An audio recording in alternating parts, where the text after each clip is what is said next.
Welcome back to the All Ball Podcast, where it is all ball all the time. You are here with your host, Sean and Isaiah. This is episode number 68, and today we're going to be having a little pretender or contender about some of the teams throughout the first quarter of the season. And then Isaiah is going to give a head-to-head between Tyrese Haliburton and LaMelo Ball. But before all that, Isaiah, of course, the question of the day, how are you feeling today? I am upset. One, because I'm sick, but that's no big deal. We get over those. The real issue comes down to injuries, man. Mm-hmm. Why have there been like 7 different players to all sprain their ankle this season?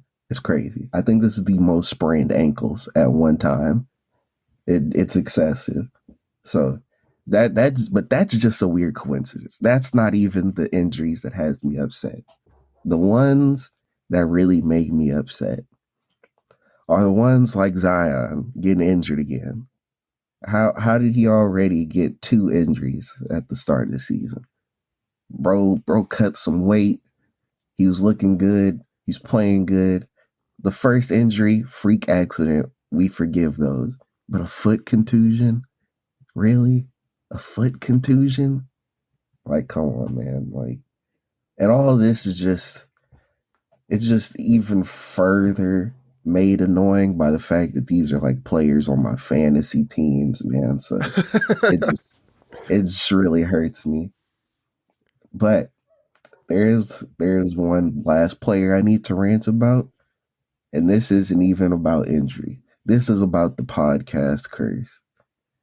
Because why did we sit up here and hype up Giannis? Oh, he the MVP. He's going, look at what he's doing. Look at what his team is doing. And now the Bucks aren't the 1 seed in the East anymore. Giannis has been playing terribly. It's like, I can't. We just can't do anything. We just can't talk about anybody. Yeah, Jason Tatum sitting over there, just licking his lips and being like, you know what? The MVP is looking mighty fine over there. I might go ahead and take that for myself. Same thing with Luka, even though he's missed a couple games, but versus the Rockets, but I was Luka is definitely the front runner in my book right now. I was there for you talking about those sprained ankles. I was there at the game versus the Pacers, and pretty sure that was Tyrese, right, who sprained his ankle pretty bad. Had to get helped off the court. Yeah, I know. Tyrese Maxey, I think he sprained his ankle against the Bucks. Mm-hmm. I know all 3 of the Hornets' main point guards have sprained their ankles. LaMelo, Terry Rozier, and Dennis Smith Jr. Mm-hmm. Ja just sprained his ankle. It's like, man, like, I feel like the league just needs to start banning low top shoes at this point. I mean, I guess that would be a solution. Yeah, that could work. But let's go ahead and get into this contender or pretender. And Right. the first team I want to ask about is the the 76ers. I wasn't sure which team I wanted to start with, but let's go ahead and start with the 76ers. Okay, Pretender or contender? I think at the moment I'll have to give them a pretender label. Mm-hmm. For one, not having Harden right now definitely knocks them out of true contender status, even if their record was good. Mm-hmm. But then when you look at the record, you look at how Embiid really hasn't played great except for those 2 recent games that he had. Mm-hmm. And so I think when you look at all that and what the team is trying to do to fill that James Harden-sized hole that he's left during his injury, and they haven't done a very good job filling it, honestly. Yeah, I think they're definitely a pretender right now. Yeah, because Harden's missed now what? almost 6 games out of their 6 or 7 games from their season. I don't know the exact count. I just know that I believe this is his second week that he's been out, and he's projected to miss a month. So. Mm. Yeah, obviously, you trade for Harden last year, hoping that he'll be the guy that kind of turns it around. You don't give up much because of, you're trading Ben Simmons and picks for a guy who was once a scoring champion. But now with him being hurt, and like you said, you lose Maxey. Um, Harris has been. I'm gonna go ahead and say it. He's the definition of mid. I think he's very overpaid for what he provides. Um, but I have to agree with you. I think for right now, this team is a pretender. I just don't see enough supporting pieces around Embiid that can stay healthy for them hmm to truly make a championship run. You see, and I think that's really what it is. Even if we ignore just the staying healthy part, I don't think they have enough truly talented supporting pieces. I think, Tyrese Maxey, he's definitely coming into his own. And then obviously James Harden, who is a shell of his former self, is still a very good NBA player nonetheless. But I mean, outside of those two guys, who's really filling in that load? And I would say Maxi, but like you said, he's hurt right now. And outside of that, I mean, you really don't have too much scoring. Like you have Shake Milton, right? But Shake Milton has not been playing well this year, and I mean, he hasn't even been getting the minutes Yeah, either. yeah, I was about to say, in what minutes is Shake Milton getting? Yeah, I mean, DeAnthony Melton, you're not really looking at him either. You're probably looking at Toby, but like I said, he's not really that guy to give you, you know, I mean, yeah, he's averaging, 14 or so, but he's not that guy that we once knew about. What was it, 2 years ago when he was having that kind of career year, I guess you could say. Yeah, basically his Clipper days. Yeah, well, I mean, he did have one good year with the 76ers. I'm pretty sure that was like 1 or 2 years ago. Oh yeah. But the Clipper days were the real days because that's when he was almost an All Star too. Hmm. Yeah, so let's go ahead and move on to another team. And that team is, and I'm for this team, I'm going to say, are they a playoff team? So for that reason, are they pretender contender? And that's going to be the Okay. Kings. Ooh. Um. You see, here's the thing about the Kings. They are definitely playing very well for themselves. But I think the problem with the Kings is that their current standing in the playoffs is 100% reliant on teams that are supposed to be in the playoffs underperforming right now. Like the fact that the Timberwolves are the 10 seed right now, Hmm. and then the Warriors are the 11 seed. And then the Pelicans at 9 and 7. Like all of these are just outliers that really shouldn't be the case right now, but they just are. Hmm. So, So I think realistically, at least two of those teams are gonna pass the Kings up by the end of the season. okay. So for one, I definitely think the Pelicans will be one of the teams that pass them up. I don't think CJ hmm will be playing as bad as he's been playing this season for the rest of the season. Um, Minnesota, I also think they might be one of those teams that passed them up, but the Warriors, I'm still kind of worried about just because the depth of their team is pretty bad. Um, but Yeah, The Jazz, I don't know, man. They're a team that I want to get to later, but I have a feeling that, well, I'm pretty sure they won't be one of the teams that continue the success that they've had all season. Um, I'll save that for when we get to the Jazz. But yeah. So for the Kings, I think they've been one of the most exciting teams to watch this year. They have a bunch of good young talent, and they've drafted well, at least over the last couple of years.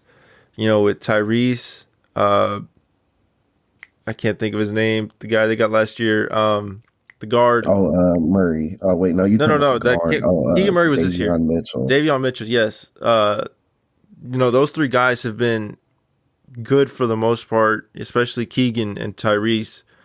Um, they've drafted well over the last 3 years, and I think when you look back at like the Sabonis trade, it doesn't look as bad anymore because they're about. I think at least this year they'll end the playoff drought. I think they have a good chance of making the playoffs. If not the playoffs, at least they'll make the play-in. They may or may not lose. I don't know. It's kind of a toss-up for me. But I just think this team has looked about as best as it's looked. Even like, you know, before like the Boogie days when Cousins Yeah, was there. I think because at this the team end of looks the better day, than in the them. Boogie days, it was really just Boogie and who. You're right. So, I mean, I have a feeling this team, for the context that we give them for making the playoffs, are contenders. Not championship contenders, not even win the first round of the playoffs, but I think they can make it into the playoffs or the play-in. Okay, that's fair. I can see them as play-in. I feel like it just depends on who their play-in matchup is for me to say if they're going to be playoff Mm-hmm. contenders. So let me just give you, you know, a couple hypotheticals. Kings versus Timberwolves. Who do you have taking that matchup? I say it's the Kings. I think the Timberwolves are just very poorly coached. Mm-hmm. And what about Kings versus Pelicans? Kings versus Pelicans. Assuming the Pelicans are fully healthy, I think the Pelicans take that easily. Mm-hmm. Yeah, I had to take the Pelicans too for that one, just because, like I said, I don't think McCollum's going to continue to perform as, you know, I don't think he's going to continue to underperform, and I don't think Brandon Ingram's going to continue to underperform either. So Exactly. I have to trust a guy in Brandon Ingram who's an all-star and who's, I think, a better scorer than anyone else on that court. So let's go ahead and move to the Jazz since we were talking about them. And I'll go ahead and say, for the context again of making anything outside of the lottery. So playoff, play in, are they pretenders or are they contenders?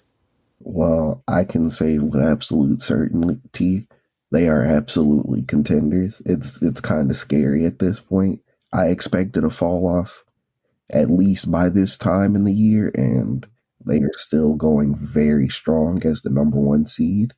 Mm, So, without a doubt, I'm gonna give them an official contender status, and I wanna add a little special asterisk on this. okay, let's hear it. I want to make sure everybody hears this clearly. If the Jazz, as the number one seed, or let me not even say the number one seed. If the Jazz overcome the odds and make it to the finals this year, I will slather both of my feet in barbecue sauce and walk down the street What barefoot. is, what are you talking about, man?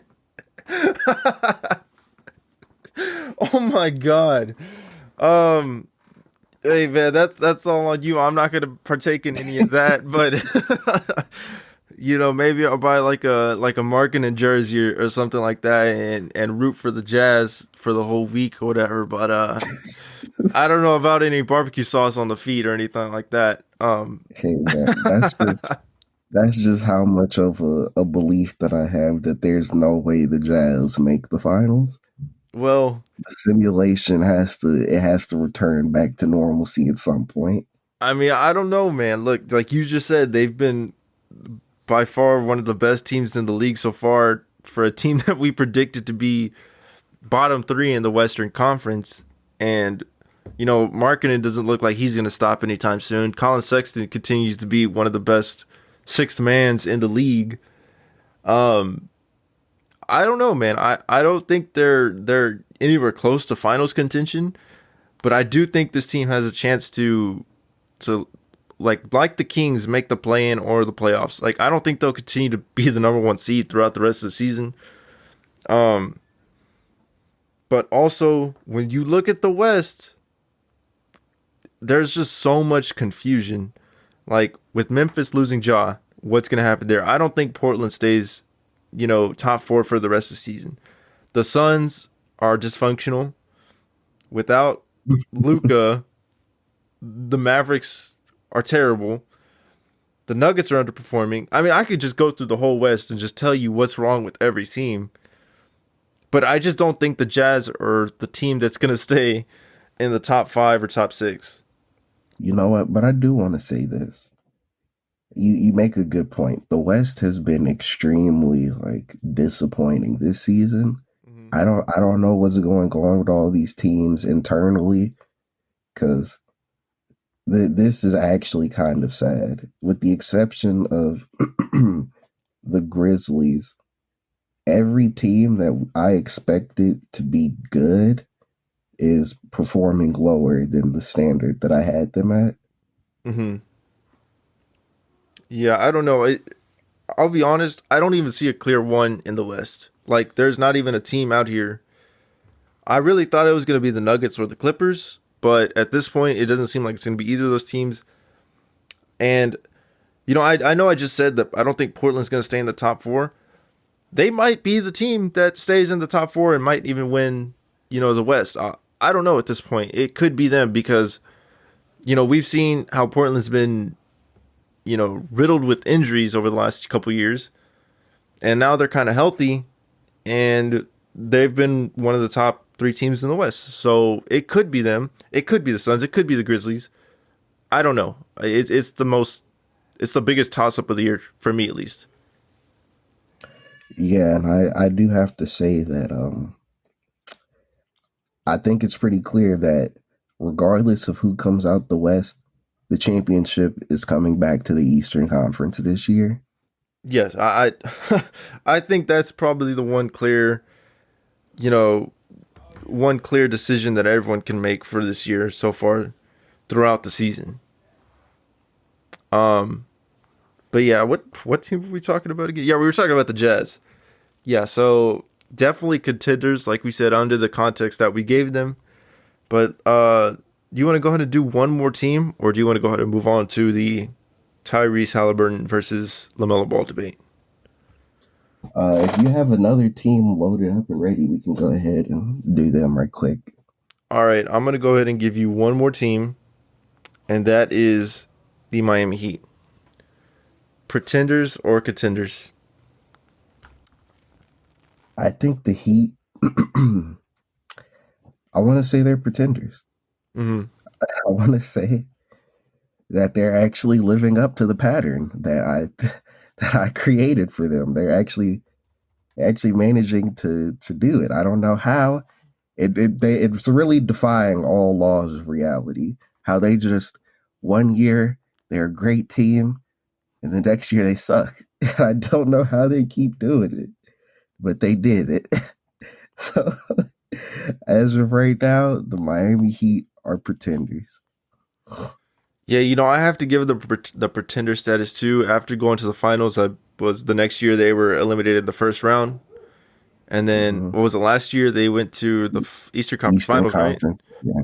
Yeah, and then now this year it doesn't even look like they might even make it into the playoffs. Like they might lose in the play-in, but it's always so hard for me to bet against the Heat just because they're one of those teams that kind of just usually coast in the regular season. And even though they're doing as bad as they are this year, it's still But I can't even say that because when we look at last season, they were the 1 seed. Mm-hmm.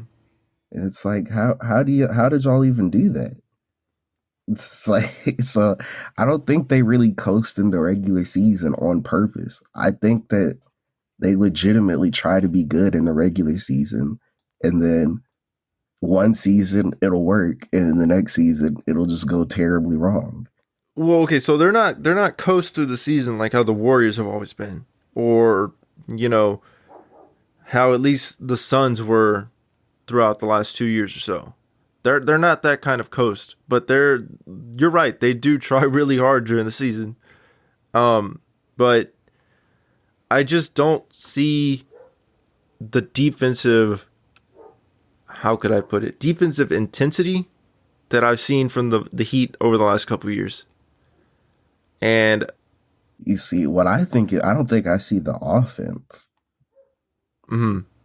I think from the games that I've watched, I've definitely seen the defensive intensity for sure.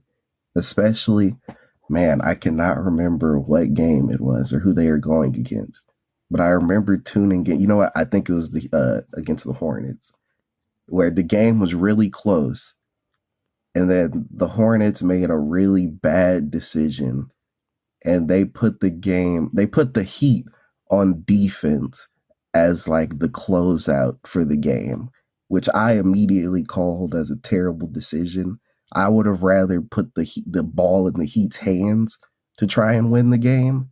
Mm-hmm. But for them to have to play defense to win, yeah, no, that I just felt like that was too easy, and they absolutely effortlessly ran a great defensive set to trap Terry Rozier in the corner, and it's game over. Mm-hmm. Well, you're not wrong. I definitely do think the offense is lacking too. I mean, when you look at their stats, as I'm looking right now, Dwayne Dedmon is their leading 3-point percentage. So I mean that's just one thing to look at, and you can tell this team's having issues. Kyle Lowry is obviously one of the other reasons why I've told you I think this team isn't set up for a championship. And I don't think he's done as terrible as I thought he was going to be this year, but he's still pretty bad.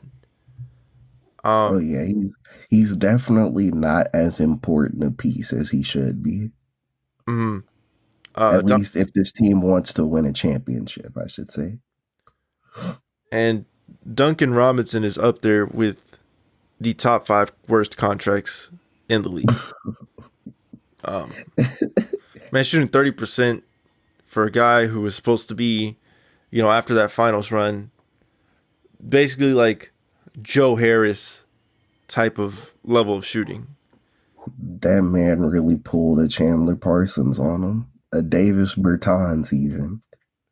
Yes, I'm going to be a great shooter just so I can get paid, and then I'm going to completely forget how to shoot. Yeah, I mean, I don't know if he was just getting lucky or what during that finals run, but he's not been the same since then. And also, this is a completely funny but unrelated note. I think it's kind of crazy how I want to say it was that year that they were in the finals, not that year, but the year after that. And then last season, I would see Duncan Robinson's podcast come up in my YouTube recommended sometimes because I watch the JJ Redick podcast. Mm-hmm. But conveniently, it seems like he's been erased from my recommended this season. So I don't know if YouTube knows that he's been playing bad. I mean, he needs to be erased from the rotation. That's what he needs to be erased from. But I mean, in all seriousness though, who else are you going to give your minutes to? Because outside of like the people they're playing, they really don't have too many other like guards that are playable. Mm-hmm. So, I mean, he doesn't deserve the minutes, but he's going to have to get them. And if the Heat want to have any kind of contention for a championship, getting Duncan Robinson back on track would be a good start. But let's go ahead and get into the LaMelo Ball versus Tyrese Haliburton debate that you wanted to talk about. So go ahead and take it away. With that, I really want to say that it's less of a head-to-head because I feel like the answer is extremely obvious at this point. Mm-hmm. But I feel like the conversation needs to be brought up of how people look to LaMelo as this guy, this like a big time player, showtime player, when Tyrese Haliburton is doing what LaMelo is supposed to do, but better. And he's been doing it for pretty much his entire career at this point. The Mm-hmm. volume just keeps going up for him. Right. I definitely have to agree with you that it's Tyrese who's definitely been the better player throughout their careers. Now, the one thing that I want to say is that I don't think LaMelo's had the talent around him that Haliburton has. And I don't know how much that might play into the like how their individual play goes into it, but that's just kind of something to throw out there to look at and see how that affects what we're talking about. I mean, let's be serious here. Tyrese Haliburton was drafted to the Kings, Mm-hmm. and he played his first season and almost his entire second season. He got traded in the second half of his second season. Mm-hmm. Not even the second half. It was like the quarter, the last quarter of his second season Mm-hmm. to Indiana. And I mean, his numbers were still really good, even playing in Sacramento. And I mean, with the exception of De'Aaron Fox, they had nobody worthwhile. So I don't know if you could really put the talent aspect in there because regardless of his off the court activities, Miles Bridges was a Oh very, my god. very Showtime highlight guy for the Uh-huh. Hornets. Was really good. PJ Washington will definitely be a knockdown shooter when you need it, at least sometimes. Terry Rozier is another Showtime highlight guy who honestly was contending for the best player on that team at many points and is still in contention for the best player on that team, even though they're not a very good team. So I'm not sure how much that matters anymore. Mm-hmm. And they have Gordon Hayward, who obviously is nothing like Utah Gordon Hayward, but he's still a pretty good player at least. So I think at the very least, if you want to say that the Indiana team that Tyrese has had around him is better than the Hornets team, then I think you have a fair case there, maybe. But I think when you look at the Sacramento build that he had, I want to say that the Hornets were a better team around LaMelo than Sacramento was around Tyrese. I have to disagree with that just because I think so. When you look at both teams, right? I think you obviously have the Hornets who had more depth to their team versus that old Kings team. But when you take De'Aaron Fox by himself and you compare him to every other Hornets player that LaMelo has played with so far, I don't think you could say that there was any other player that was better than Fox on those teams.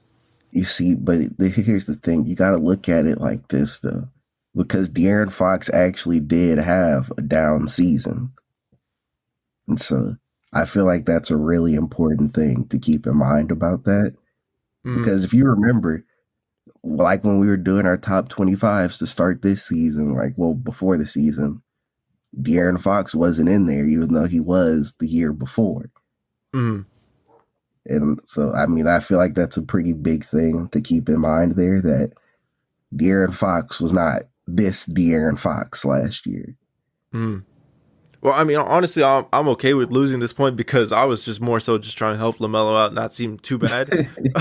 But you know, my whole thing is with Haliburton. I definitely agree with you that Haliburton's better. But like I said, I was just trying to make it seem like this was a little bit more fair than it actually was. Well, I mean, I'm sorry, unfair than it actually was. But yes, I do agree with you that Haliburton's been better. I think that obviously injuries have kind of played a bigger role in And LaMelo's career than they have in Haliburton's. Mm-hmm. But I think Haliburton has shown levels of growth in the maturity department as to where Mm-hmm. LaMelo still seems like he could be. If you looked at him play, he'd still be like a rookie type of guy. I don't know. I wouldn't necessarily compare him to an average rookie, but I'd say he's not playing much differently than his rookie self, Mm-hmm. who I would say was maybe like a tier above an average rookie. Mm-hmm. Yeah. So I mean, I think it's clear. I mean, if you don't pick Halliburton and maybe have a good reason, I don't know. I guess you could kind of argue LaMelo, but I think it's like 90% sure, 95% sure it's Halliburton that who's been better out through their career. Um. Yeah. Okay. So now I want to ask you this before we go ahead and end everything off. Who do you still think? Okay, not do you still think, but who do you think has the higher ceiling at this point for their career? I mean, I feel like it has to be Tyrese at this point, just Mm-hmm. because the amount of growth that he's shown in a pretty much 2.5, not even really half, but I'll say half, 2.5 year career at this point is truly remarkable. I mean, he comes out and is a double threat every single night. Mm-hmm. And so I feel like he's doing this in his third season, whereas LaMelo is still trying to figure out how to stay on the court and play consistently well. Mm-hmm. Uh, I feel like that's going to hinder the amount of true growth that he can make. Whereas Tyrese, he seems to be growing just fine and consistently at an exponential rate, and he still has plenty of time to keep growing. Mm-hmm. All right. Well, I think we can go ahead and end it on that note. Is there anything else that you wanted to go ahead and talk about before we wrap everything up? Nope, that's it. All right. If you enjoyed the episode, go ahead and leave a like and subscribe and comment down below. Isaiah, any last comments? Don't forget, share the podcast with as many people as you can. All right. We will catch you next week on the next episode.